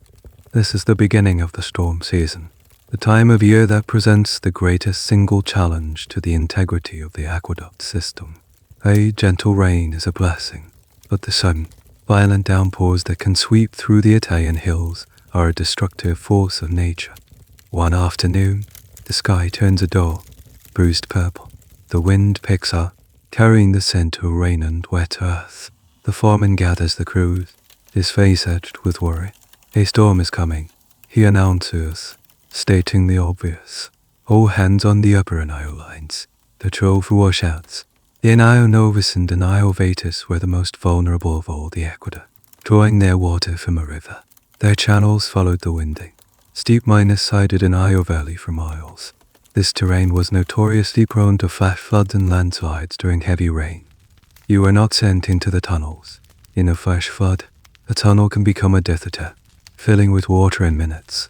Instead, your work is on the surface, exposed to the elements. You are deployed to a section of the Nile Novus that runs along the side of a steep, wooded hill. Your job is simple but critical. You are to walk the line, keeping your eyes not on the aqueduct itself, but on the hillside above it. You are looking for trouble before it starts. The rain begins as a light patter, though within the hour, it becomes a torrential downpour. The sky is almost as dark as night. Water runs in sheets down the hillside, turning the patrol path into a slit, treacherous river of mud. You pull your woolen cloak tighter, but it's soon soaked through, heavy and useless.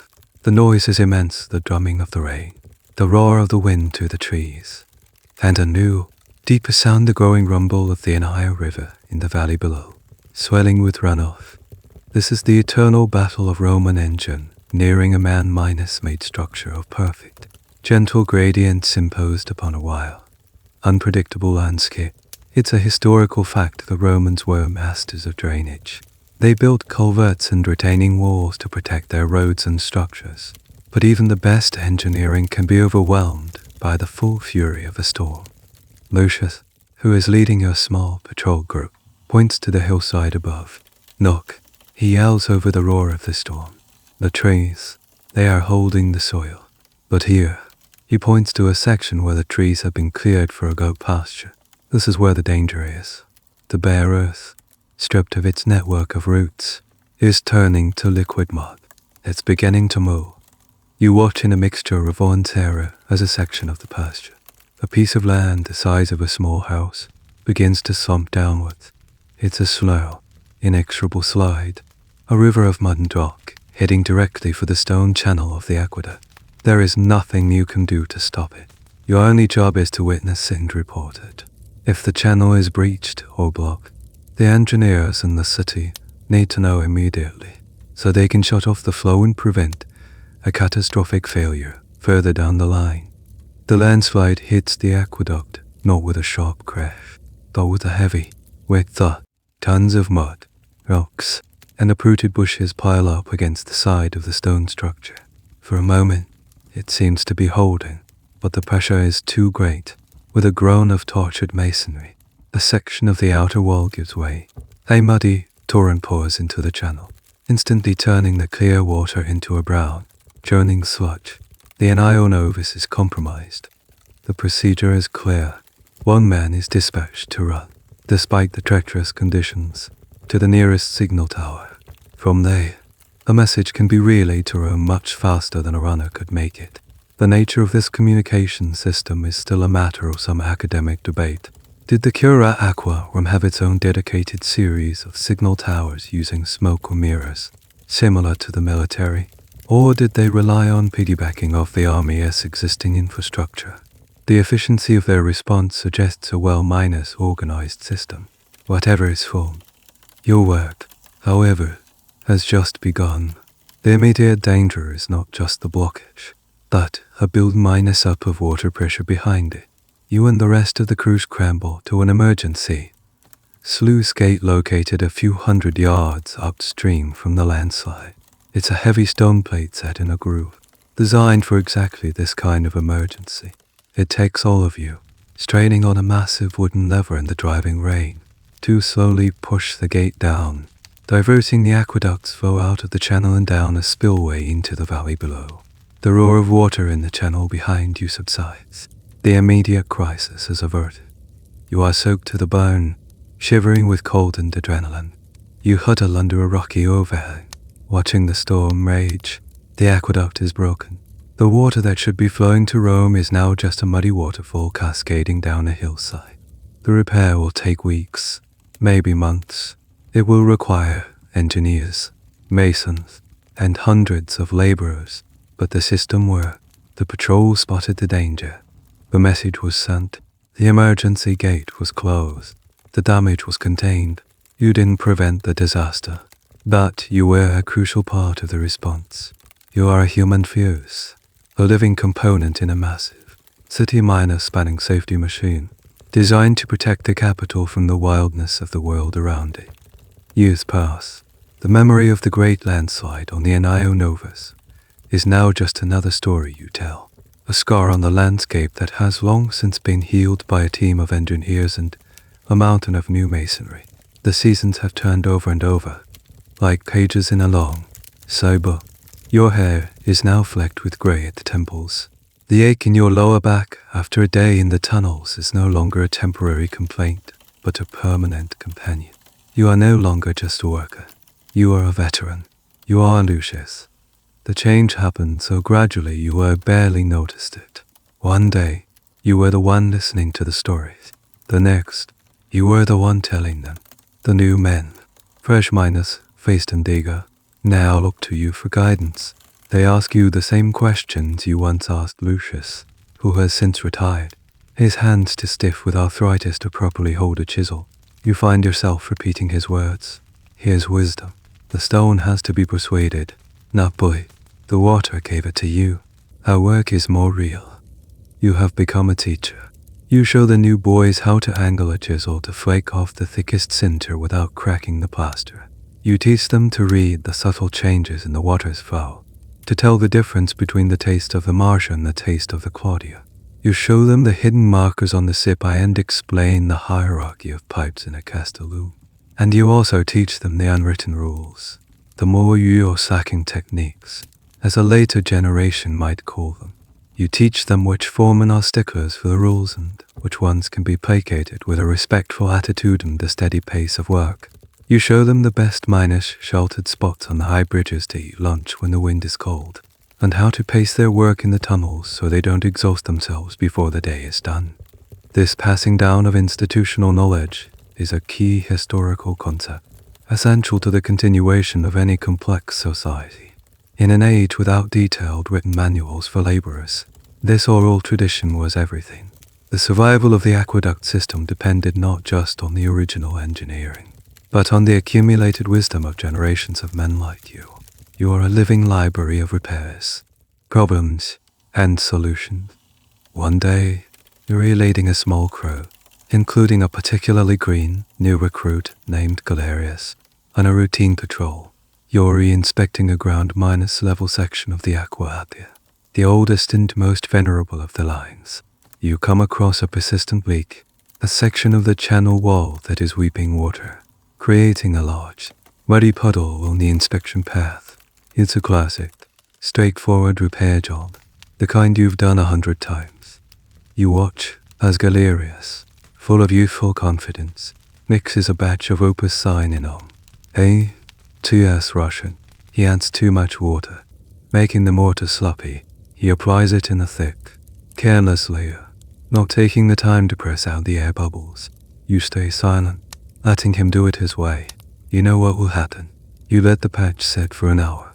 Then you lead the crew back to the sluice gate and restore the water flow.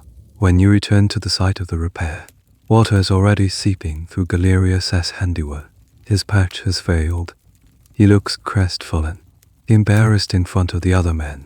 Now, you step in. You don't scold him. You simply get down on your knees, gesturing for him to walk. You chip away his failed patch. You show him how to mix the mortar until it has the consistency of thick honey. You show him how to apply it in thin, compressed layers. You make him do it himself, your hands guiding his, until he feels the right pressure, the right rhythm. The moment is a perfect, unwritten illustration of the master-apprentice relationship. The debate among historians is often about how formal this training was. Was it a structured system, or was it entirely situational, as it is for you and Galerius?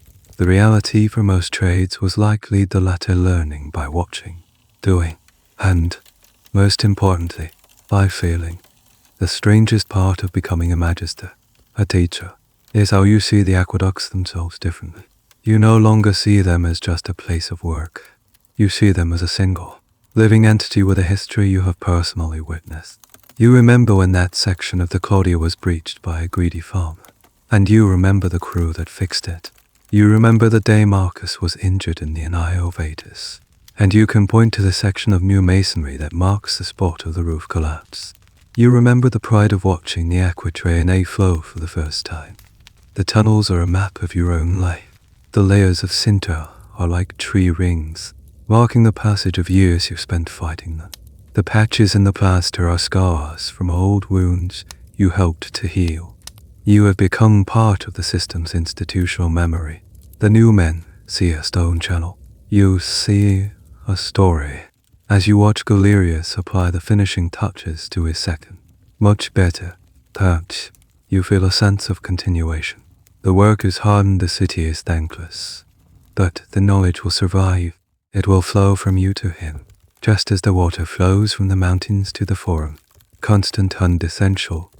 The sense of pride and continuation you feel as a veteran worker is a small, warm light against a large, gathering darkness. The world outside your tunnels and patrol paths is changing, and not for the better. The talk in the city is no longer of new conquests and grand construction projects, but of political instability, plagues, and barbarian incursions on the frontiers. The Roman Empire, the seemingly eternal and unshakable foundation of your world, is beginning to show its age. The rot starts at the top and, slowly but surely, trickles down to you. The first thing you notice is the money. Your pay, which was once reliably delivered in good silver coin, now sometimes arrives late. When it does come, the coins feel lighter, and the silver seems less pure. The emperors, desperate to fund the ever-increasing costs of the military, are debasing the currency. This is a well-documented historical fact of the 3rd century crisis, a period of intense economic and political turmoil that nearly tore the empire apart. For a common worker, it means your steady wage buys less bread and wine each month. The iron rice bowl is starting to rust. The next thing you notice is the lack of resources. The supply depot, which was once always stocked with the best tools, lead pipes, and sacks of fine pozzolana from the Bay of Naples, is now often short on supplies. The foreman tells you to make do. Your chisels, once replaced when they became dull, are now sharpened over and over until they are little more than stubs. When you need to patch a leak, you are told to use locals and instead of volcanic ash, and to be sparing with the lime. You are forced to use inferior materials to repair a system that was built with the best. You know these patches won't last as long, but there's no alternative. The crews are shrinking. Men who retire are not replaced. When a worker is injured, the crew simply has to manage without him. The state's priorities have shifted. Maintaining the legions on the Rhine and Danube is now more important than maintaining the aqueducts that serve the capital. You find yourself responsible for a longer stretch of the line than ever before. Minor leaks that you would have fixed immediately a decade ago are now noted and left, tried in favor of more urgent repairs. The system is still working, but the relentless, preventative maintenance that was its lifeblood is faltering.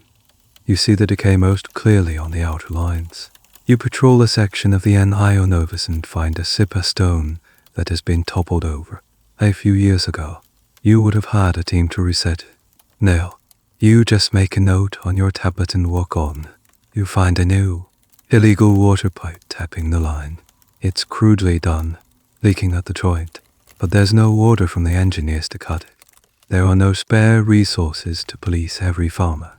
The state's authority is fraying at the edges.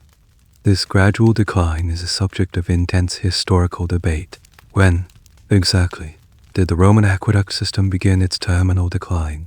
Was there a single event, a major invasion, an earthquake that broke it? Or was it a slow, painful death by 1,000 cuts, a gradual decay caused by economic crisis, depopulation, and a loss of centralized technical knowledge? From your perspective on the ground, it feels like the latter. It's not a sudden collapse. It's a slow, weary sagging. The system is not dying. It's becoming exhausted. One of the strangest and most poignant signs of the changing times is what you start finding in the silt of the settling tanks. Alongside the usual lost coins and pottery, you now find things that speak of desperation. You find more tools a carpenter's lost hammer, a mason's trowel, items that would have been too valuable for a working man to lose carelessly. It suggests a city where people are stretched thin, where accidents and losses are more common.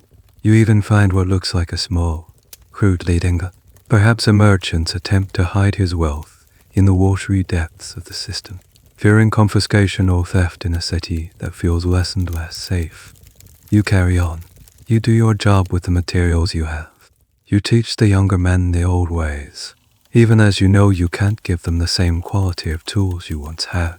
You feel a profound sense of melancholy. You have given your entire life to this system, this magnificent, intricate network of stone and water. You have patched its walls, cleaned its arteries, and protected its flow, but you are fighting a losing battle. The enemy is no longer just Sinter and landslides. The enemy is entropy. It is the slow, unstoppable decay of an entire world. You are like a physician tending to a patient who is slowly and irreversibly dying of old age.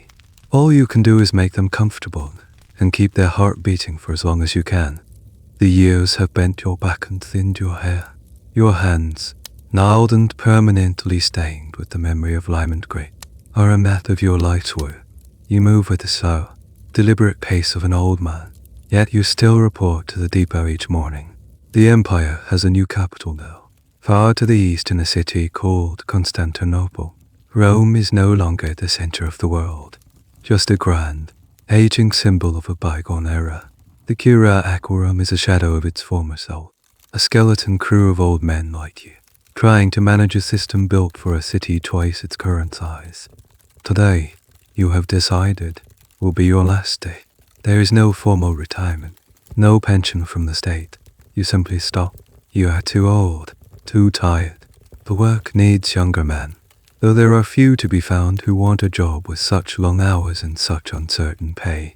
You don't tell the foreman or the rest of the crew.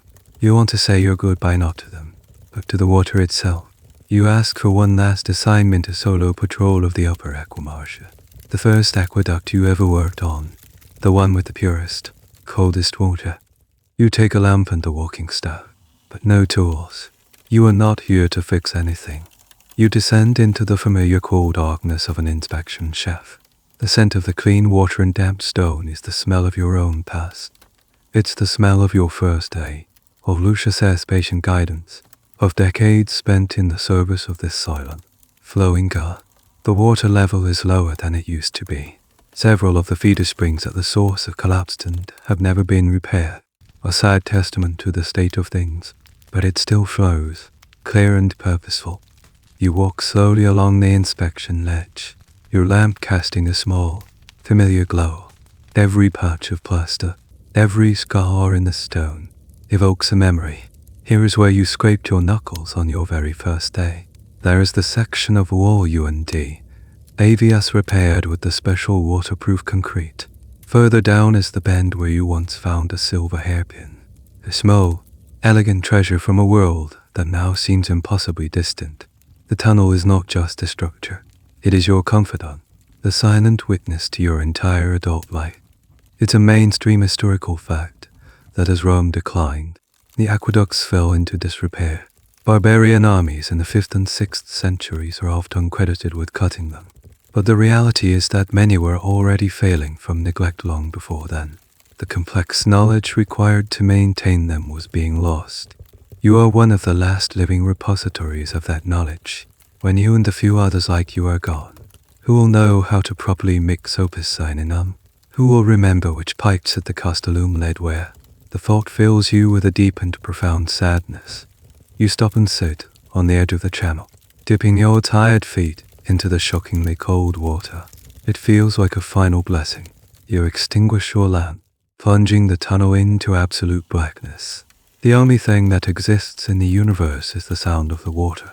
It's a sound that has been the constant background music to your life, a gentle murmur, a steady rush, a powerful roar. It has whispered to you in the dark, and it has thundered from the grand fountains in the city squares. It has been your livelihood, your companion, your adversary, and your purpose. This is the ultimate, strange truth of your life's work. You have served a city, an empire. You've provided water for the baths of senators and the cups of beggars. You've enabled grand naval spectacles and flushed the filth from the sewers. But your most intimate relationship has been with this water itself.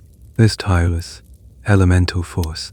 The great historical debate will always be about the fall of Rome, the grand narrative of emperors and armies. But what of the small narratives? What of the men who kept the water flowing until the very end?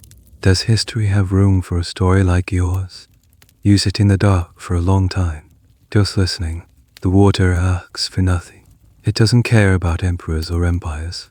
It only wants to flow, to follow the path of least resistance, to seek its level. In a way, you have done the same. You have followed your path, day in and day out, finding your purpose in the steady, humble work of keeping things whole. You light your lamp one last time. The flame feels small and fragile, just as it did on your first day. You turn and begin the slow walk back towards the light of the world, leaving the sound of the water behind you, finally at peace with its endless, flowing goodbye. The climb out of the shaft feels steeper than it ever has before, each rung a small victory against the gravity of your years. As you emerge, blinking, into the soft afternoon light, the world seems quiet, muted. The familiar weight of the tools is absent from your shoulders. There is no foreman to report to, no crew to join for the walk back to the city. There is only you, the quiet countryside, and the low, stone structure of the inspection hut beside you. You run a hand over its weathered surface, a final, silent farewell. Your journey home is not just a walk, but a slow, drifting procession through your own memories. You look at the great arches of the aqueducts striding across the landscape, and you no longer see just a marvel of engineering. You see a part of yourself. You have walked its heights and plumbed its depths. You have felt its pulse in the vibrating stone, tasted its essence on your tongue. The city awaits, but it is a stranger's city now, a place whose future you no longer feel responsible for. As you drift into the hazy borderland of sleep, you are no longer in the dusty streets of a declining Rome. You are floating in the cool, clear water of the Aqua, back at its pristine source. The anxieties of the world, The crumbling empire, the failing infrastructure, all dissolve into the gentle, persistent murmur of the spring. You are not a man anymore, but a part of the water itself, weightless and free. You begin your long, final journey, flowing silently in the darkness, part of the endless stream, traveling through the heart of the land, down, down, towards the eternal city, which now seems like a distant, half-minus forgotten dream. The end of the article. Good night.